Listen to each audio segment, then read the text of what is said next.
Welcome back to the channel. Thank you guys for hanging with me on this Tuesday. And if you went out of your way to like, comment, or subscribe, thank you for doing that. All right, so my video yesterday, I talked about steep banks and grass and where a lot of those fish are going to set up on those types of cover and structure is deeper than 5 feet. And why that's important is topwater for largemouth bass fishing is typically not going to work if you have more than 5 feet of water over the bass's head. Now, a smallmouth, completely different animal.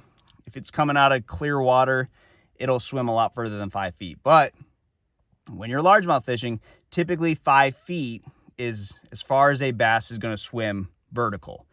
And not to say that you can't catch a bass on topwater in 10 feet of water. They just have to be suspended off the bottom. So anytime you're topwater fishing, that's kind of my rule. If I don't think there's bass that are at least suspended, then I'm going to be fishing shallow. Now, if they're on the bottom and you're in 10 feet of water, you're not going to catch a bass. But why this is important is you're going to have cloudy days. You're going to have days that look like they are great for topwater fishing.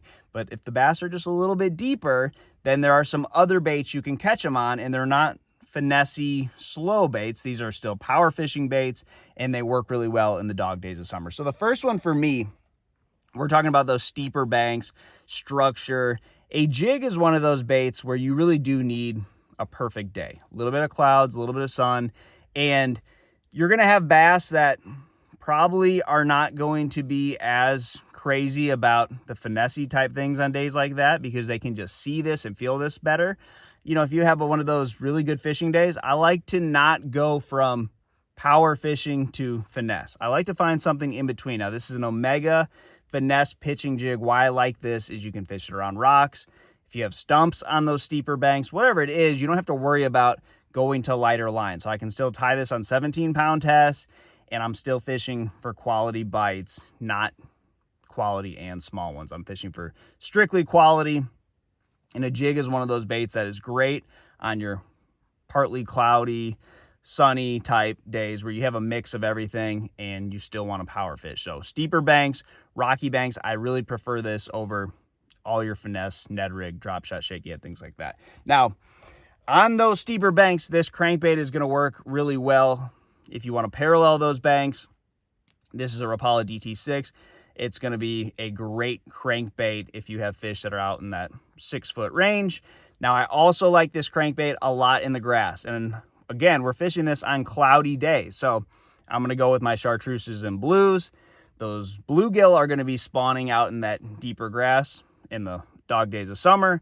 So this is a great way if you want to cover water, you want to fish fast, you want to power fish, but you're still giving them a good summertime offering. You know, you're still fishing for pressured fish.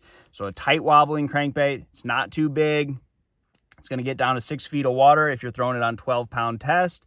So you're going to get it down to that depth range where those bass are at. And this is a good time to catch those bass. I mean, it's just like any other time of when it's cloudy. You're going to have the better days on those days. So I think it's very important to go with the brighter colors, go with the little bit more, you know, power fishing type baits. You just can't totally rely on topwater if those fish are, you know, closer to the bottom or they just have more than 5 feet of water over their head. So very important this time of year. It's about topwater most of the time, but some days you're going to run into problems with that. So keep an open mind. Try that, guys. Good luck to you, and I'll see you on the water.